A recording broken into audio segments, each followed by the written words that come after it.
Ternyata ada hal yang juga ditakuti oleh para Gods Knight di seri One Piece ini, dan apakah akhirnya Elbaf akan masuk ke titik klimaksnya? Bisakah Robin dan Chopper Gaban menjadi penolong dari para pejuang-pejuang Elbaf ini? Nah, guys, di sini kali ini kita akan mereview One Piece untuk chapter 1147. Satu chapter terakhir sebelum akhirnya minggu depan kita harus libur karena adanya Golden Week di Jepang sana. Tapi nggak apa-apa, ayo kita bahas deep dan breakdown dengan lebih jelas terkait satu chapter yang lumayan oke lah di 1147 ini. Makanya pastikan kalian tonton video sampai habis agar tidak ada informasi yang miss dan juga setengah-setengah karena mesti masuk akal tapi akal bisa. Tuh. Nah, mari tanpa basa-basi lagi kita langsung saja. Waduh.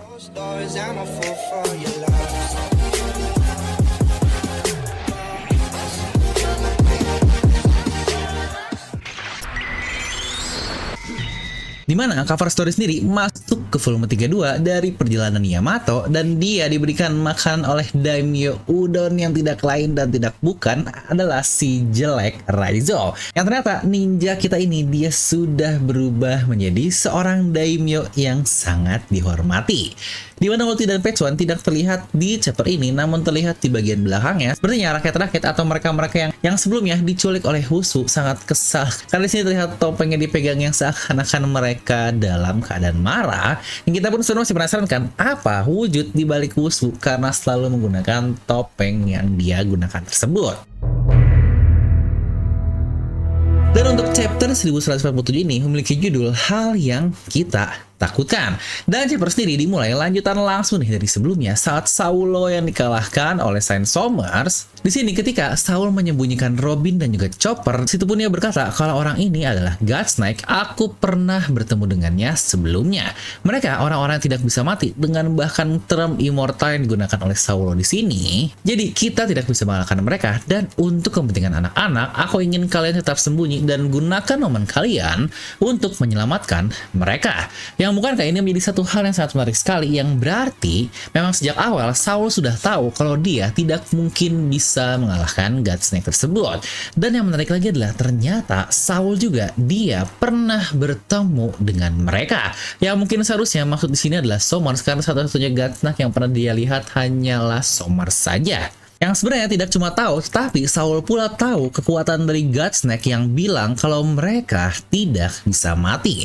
Yang apakah mereka ketemu saat dia masih menjabat sebagai seorang Vice Admiral, karena sepertinya jabatan Vice Admiral ini cukup tahu banyak ya tentang hal-hal yang mungkin sangat tabu dari pemerintah dunia, yang bahkan hal-hal yang sangat parah juga. Yang wajar banget sih, karena lagi-lagi Vice Admiral itu salah satu pangkat yang sangat tinggi di Angkatan Laut, karena dia satu-satunya jabatan di bawah langsung Admiral, yang notabene Admiral sendiri cuma ada 3 orang yang mungkin dari puluhan ribu Angkatan Laut yang ada. Ya walaupun tapi kita sendiri bagaimana rata-rata kekuatan dari Vice Admiral yang sangat-sangat lemah sekali, terutama di Egghead yang sangat tidak berguna. Tetapi menariknya, bukankah di Egghead sendiri kita melihatkan bagaimana para Vice Admiral yang sepertinya bahkan mereka tahu kekuatan dari seorang Gorosei, yaitu Saint Saturn. Di sini pun Somers berkata, orang yang selamat dari Ohara, ya berarti ada 2 kan orangnya. Angkatan Laut benar-benar tidak bisa menyelesaikan tugas mereka. Yang bukankah ini bisa menjadi hal yang sangat menarik sekali? Karena sebenarnya 2 orang yang dimaksud oleh Somers ada di hadapannya semua. Saulo yang dia baru tahu kalau ternyata dia masih hidup, dan juga Robin yang masih sembunyi di rambut dari Saul ini. Tapi hebat juga ya untuk Somers ini, dia sangat update ternyata terkait dengan keadaan dunia bawah yang seharusnya ya ngapain coba Gods Knight berurusan dengan hal seperti itu, apalagi mereka yang sebagai dewa dan memperdulikan apa yang dilakukan oleh para manusia-manusia di bawah ini. Namun tiba-tiba Gunko pun datang dan dia sudah membawa bajak laut kolon tanpa kolonnya sih, alias Nami, Usopp, Brook, dan Jinbei. Di sini Somers berkata, "Hey Gunko, kau sudah selesai mengurung mereka semua. Apakah kita akan membawa mereka juga?" Dimana Killingham yang dengar malah kesal. "Hey Somers, kau bodoh. Kau tahu kita kesini bukan untuk memprovokasi bajak laut topi jerami kan? Kita hanya kesini untuk membereskan misi dan langsung pulang saja." Yang kira-kira apakah mereka ini takut dengan seorang Yonko? Karena nantinya Somers juga berkata, oh dia tidak mau berurusan dengan Yonko. Yang apakah mereka takut karena kekuatan dari Yonko, atau hanya karena mereka tidak ingin mengeluarkan effort lebih untuk sebuah misi yang mungkin terbilang sangat simpel? Yang tapi juga kalau kita lihat dari kata-kata Killingham ini cukup spesifik juga ya. Di situ dia tidak bilang Yonko secara langsung, tetapi di situ dia langsung bilang Luffy si topi jerami, yang kira-kira apakah ada maksud terselubung di balik kata-kata Killingham ini. Di sini pun Nami sangat kesal sambil berkata, berani-beraninya mereka melakukan itu semua kepada Saul dan juga mereka menculik Kolon. Hei, kenapa kau membiarkan semua hal ini terjadi, Jinbei? Kupikir kau ada di sini dan kita bakal aman. Ya ternyata emosi kita semua dari membaca langsung Oda salurkan melalui Nami yang bilang lah Jinbei kirain bakal berguna tapi malah sama saja. Ayo pasti kita juga pernah membaca dibikin emosi seperti itu kan, dan Oda pun langsung menunjukkan, nih gue juga tunjukin emosi kalian para pembaca dari TT favorit kita yaitu Nami. Dan di sini Jinbei pun menjawab, jangan asal bicara, aku sedang berpikir bagaimana kita mengatasi kemampuan tersebut.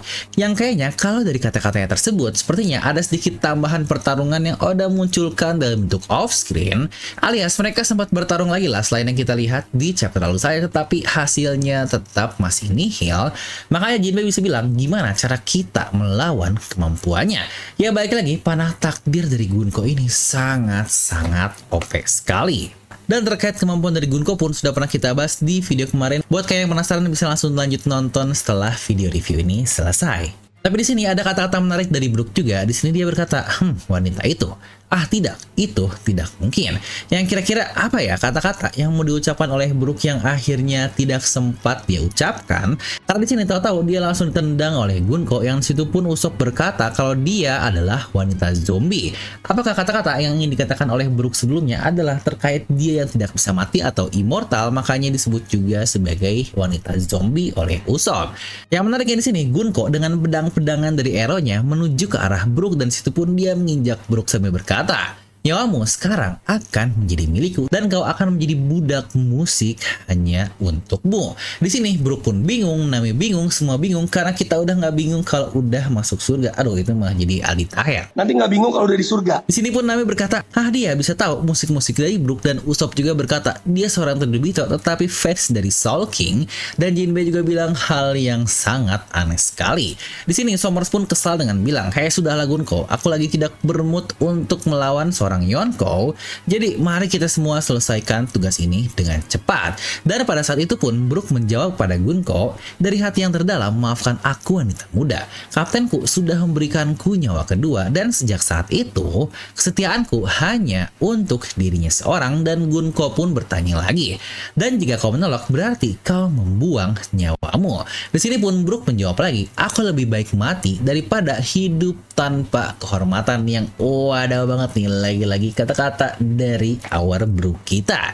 Yang menurut saya sendiri Brook ini selalu sangat OP dan sangat mantap sekali, cuma kurang dieksplor saja lah sejak terakhir dari Whole Cake Island, dan di Wano Kuni cuma support doang. Dimana karena di sini Gunko langsung menghajarnya, dan lucunya terlihat Gunko megang dadanya yang sepertinya apakah dia sakit hati ya karena ditolak oleh idolanya tersebut. Di sini pun akhirnya siaran Denden Mushi dilakukan oleh Somers, dan dia pun berkata, bisakah kau mendengarku para pejuang Elbaf? Lagi-lagi bukankah cukup mirip dengan pembukaan siaran dari Vegapunk? Dia berkata, aku yakin pasti kalian merasakan tekanan dari segala hal-hal aneh yang terjadi di pulau ini, dan itu semua adalah perbuatan dari kami. Aku adalah pisau dari Mary Joyce, dan aku Somers, seorang God's Knight. Yang lagi-lagi sebutannya sangat menarik ya, karena dia menyebut dirinya Dagger of Mary Joyce, yang berarti ini ujung tombak untuk kesatria dari pasukan-pasukan dewa yang ada di Mary Joyce. Ya, untuk hal ini pun kita sudah tahu. Dimana di sini pun diperlihatkan beberapa daerah lain dari Elbaf yang ternyata semuanya pun dikelilingi oleh monster buatan Killingham, yang berarti lagi-lagi skalanya sangat gila.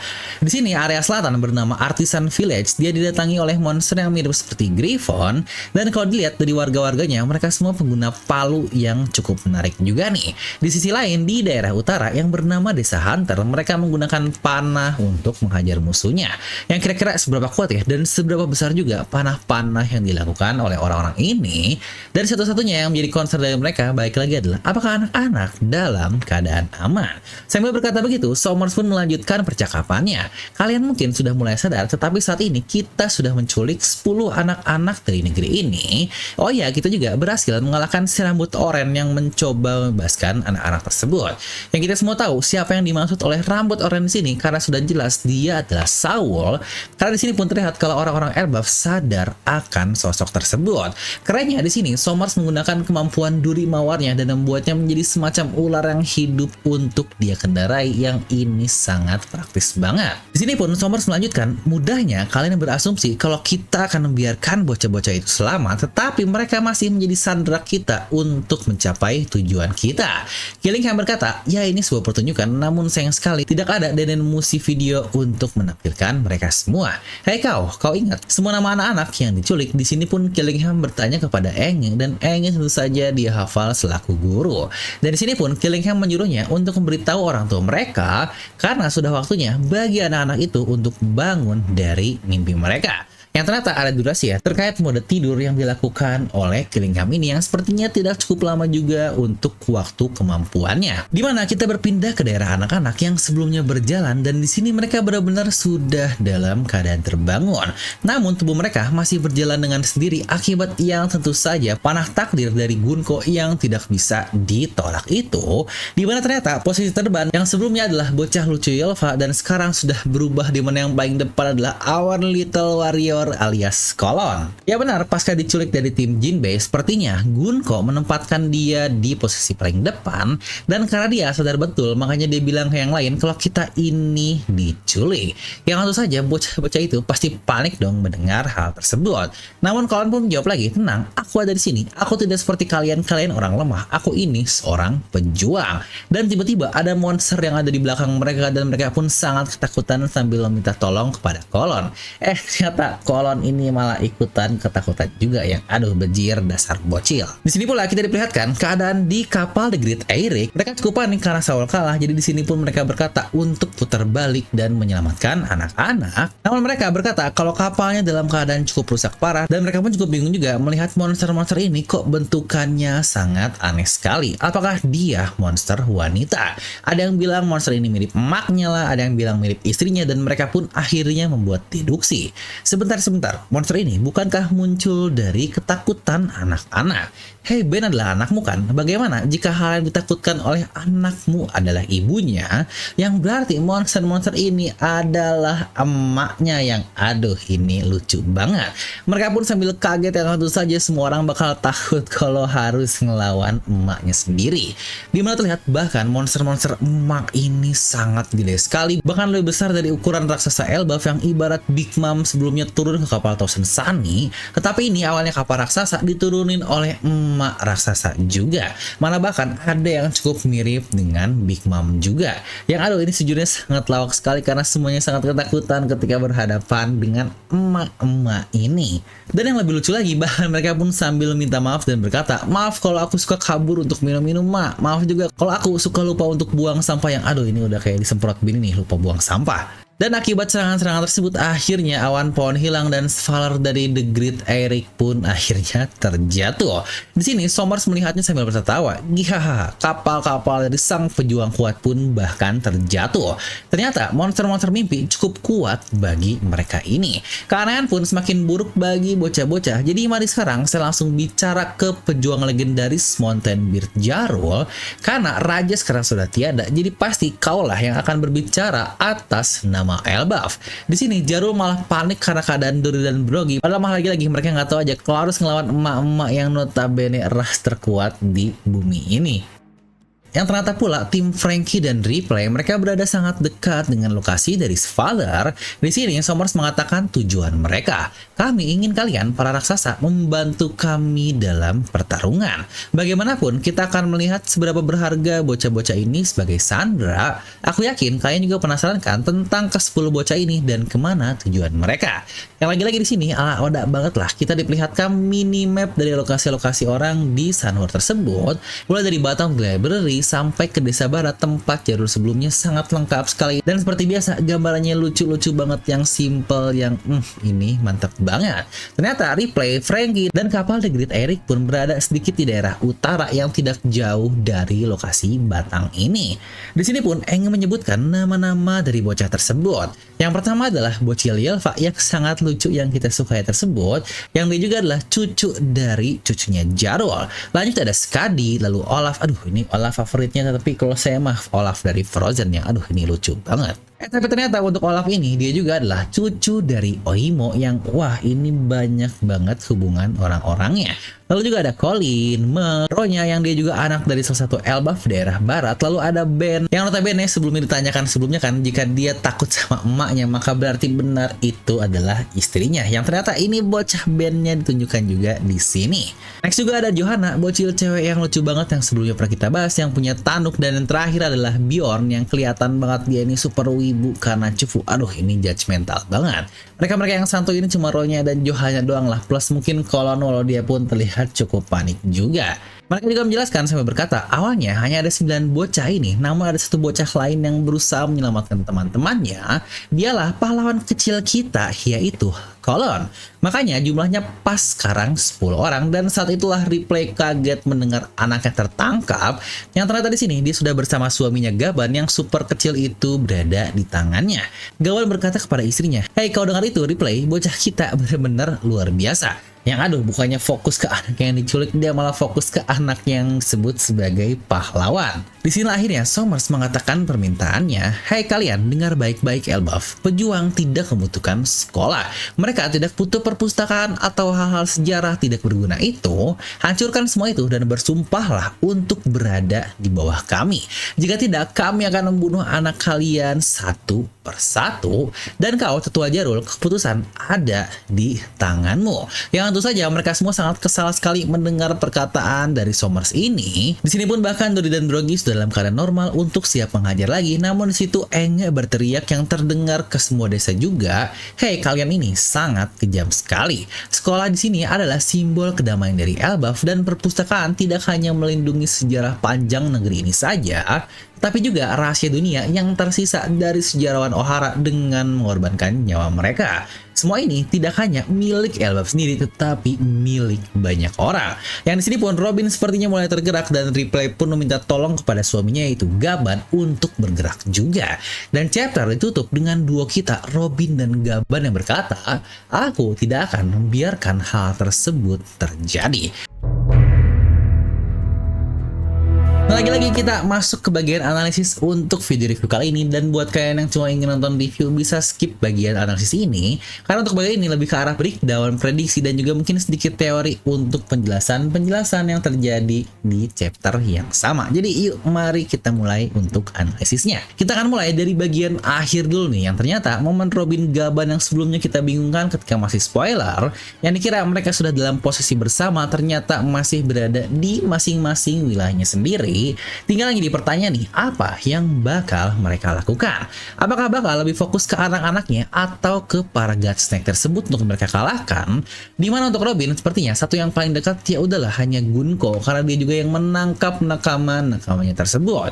Lalu untuk Gaban yang jelaslah ke arah suara, yaitu kemungkinan Somers, yang apakah mungkin duo cinta ini akan berhadapan langsung di Pulau Elbaf. Tinggal Killingham nih, kira-kira siapa yang akan berhadapan dengannya? Yang kalau dari cara Doli dan Drogi yang cukup panik dengan keadaan Saulo, yang mungkin dia akan balik arah dan langsung menuju ke lokasi sekolah dan library yang mungkin juga untuk melindungi sekolah tersebut. Yang mungkin aja mereka ini akan melawan Killingham, yang jika seperti itu ini akan menjadi sangat menarik sekali. Dan mungkin pertanyaan selanjutnya adalah, bisakah mereka menang melawan God Snake yang disebut sebagai Immortal? Gimana cara menangnya? Ya, terkait Immortal, sejauh ini term tersebut akhirnya cukup terkonfirmasi ya, setidaknya oleh mantan Vice Admiral langsung yaitu Saul. Rasanya aneh banget kan kalau ternyata itu cuma hoax atau hoax doang. Tapi yang jadi pertanyaan, apa maksud sebenarnya dari term Immortal yang digunakan oleh Saul tersebut? Banyak banget sebenarnya untuk term Immortal ini, berarti bisa abadi dari sisi umur, atau bahkan real tidak bisa mati. Yang kira-kira menurut kalian untuk para God Snake ini lebih masuk ke titik poin yang mana? Coba tuliskan dulu pendapat kalian di kolom komentar sebelum saya lanjutkan analisisnya. Pertama, mari kita coba bahas dulu ya terkait hal-hal immortal tersebut yang sepertinya kita sepakat kalau immortal di sini kemungkinan besar selain umur juga kemampuan regenerasi yang bahkan hal fatal pun mereka masih tetap hidup. Dimana dulu awalnya kita melihatkan dari Saint Saturn, oh mungkin cuma serangan-serangan non-vital doang, makanya dia bisa regenerasi instan, yang sebenarnya itu pun sudah sangat luar biasa karena kita belum pernah melihat hal-hal semacam regenerasi di seri One Piece ini. Berbeda dengan recovery, ini regenerasi yang otomatis sangat instan. Tetapi setelah kita melihat Nusjuro pas keledakan dari Atlas, itu pun kayak sebentar, itu kepalanya meledak dan hancur, tetapi kenapa dia masih kembali normal? Lah apakah dia kagak bisa mati? Yang oke, mungkin dari situ hal immortalnya ke arah tidak bisa mati. Dari situ pun disimpulkan kalau regenerasi lah yang dimaksud dari hal immortal ini. Tetapi ternyata tidak sampai di situ saja. Saat Saint Saturn kontraknya dicabut oleh Imu dan digantikan oleh Garling, situ pun kita melihatkan kalau Saturn di 200 tahun yang lalu saat Emmet bangkit, dia memiliki wujud persis sama seperti di timeline sekarang, yang berarti dari sini pun kita bisa buat kesimpulan lagi. Oke, berarti pertama tidak mati dari sisi regen, ternyata juga dia immortal dari sisi umur alias tidak bertambah tua. Yang bukankah ini definisi immortal yang sangat lengkap sekali? Nah, lalu untuk para God Snake ini, mereka kira-kira umurnya berapa? Apakah sudah ratusan tahun juga seperti para Gorosei? Dan jika iya, yang berarti jika seperti itu, apakah umurnya berhenti saat kontrak dengan Imu kali ya? Yang sejujurnya hal ini pun akan menjadi sangat-sangat random sekali. Karena untuk para Gorosei, rata-rata mereka dinaikannya ketika usia tua, bahkan Garling pun sudah tua. Yang mungkin cukup muda adalah Saint Jupiter saja yang dia terlihat belum beruban seperti yang lainnya. Dan juga para God Snake pun sama, yang berarti apakah jangan-jangan Gunko ini langsung semacam direkrut dan para yang lainnya ketika masih usia yang sangat muda itu. Dan kalau kita lanjut ke hal selanjutnya, apakah kita pernah menemukan hal mirip regenerasi seperti ini di serial One Piece? Yang ayo coba kalian ingat-ingat, yang sebenarnya hal ini pun pernah kita dapatkan dulu sekali, terutama sebelum time skip. Dan itu adalah ketika kita dulu melawan pengguna buah iblis Logia. Ya benar, semua serangan, mau tubuh rusak, mau seperti apapun, mereka akan kembali normal lagi seperti Crocodile, Enel, dan juga Kizaru. Dan momen apa yang terjadi saat Desperate melawan Kizaru di Saburdi Archipelago? Ya benar, pada saat itu, sang tangan kanan Raja Bajak Laut pun alias Relic datang dan menghadangnya. Itu pun untuk pertama kalinya, kita bisa melihat seorang yang tidak terkalahkan dan tidak tersentuh alias Kizaru bisa digagalkan oleh Relic. Dan situ pun akhirnya kita tahu sebuah konsep yang dinamakan sebagai Haki. Nah, dengan adanya pola yang sama dan ada juga tangan kiri dari Raja Bajak Laut dari Yasan atau Skopper Gaban, apakah kita akan mendapatkan pola yang serupa dan juga konsep yang baru terkait hal-hal regenerasi dalam tanda kutip alias iblis ini, yang mungkin seperti konsep baru dari Haki yang sebelum dilakukan oleh Relic, dan ini Gaban tahu cara spesial untuk melawan para iblis-iblis ini. Atau bahkan ternyata nanti juru kuncinya adalah musisi kita alias Brook. Karena jangan lupa dia ini selaku pemakan Yomi Yomi Nomi, dia bisa mengambil kekuatan dari Underworld. Dia pula yang pernah disebut sebagai Satan Sama di Kamakura Island, tempat dilemparnya masa time skip dengan pentagram yang persis dengan periblisan dari Imo. Dia juga bahkan tahu tentang Gas Snake, dia juga berani melawan Gunko, dan banyak hal-hal mencurigakan dari Brook ini. Apakah dia akan menjadi MVP lagi setelah sekian lama hanya menjadi seorang support? Yang kira-kira menurut kalian gimana? Coba tuliskan di kolom komentar. Mungkin next kita akan bahas lebih detail lagi terkait karakter Brook kita ini. Nah, jadi itulah untuk video review kali ini, dan menurut saya ada satu hal yang perlu diperjelas dari semua yang terjadi di chapter ini, dan itu adalah apa yang akan Jarul katakan. Dia sebagai pengganti raja yang akan menjadi tetua untuk menjawab Somers di sini, apakah Jarul pengkhianat seperti yang pernah kita bahas di konflik insiden Elbaf, terutama bahkan sekarang cucunya dalam keadaan menjadi sandera? Apakah dia akan melakukan hal unik lain yang cukup aneh? Lagi-lagi ini masih banyak banget cabang dan kombinasi yang ada. Coba tuliskan pendapat kalian, kita coba diskusi yang menarik di kolom komentar. Dan untuk nilai dari chapter ini akan saya kasih nilai 8,5 dari skala 10 yang tadinya dikirain bakal langsung banyak 5 untuk chapter ini, tetapi saya lupa kalau di sini kita ngomongin Oda Sensei yang akan cukup panjang banget untuk bertele-tele menceritakan kisah-kisah lain dulu, yang di sini pun bahkan kita melihatkan Somers dia banyak bacot banget untuk satu chapter ini. Untuk chapter depan sendiri saya masih cukup sangsi sih apakah Gaban dan Robin akan langsung dibuat beraksi, tapi ya lagi-lagi kalau kebiasaan Oda Sensei sih bakal dilempar-lempar dulu. Mungkin kita akan diperlihatkan keadaan dari Underworld.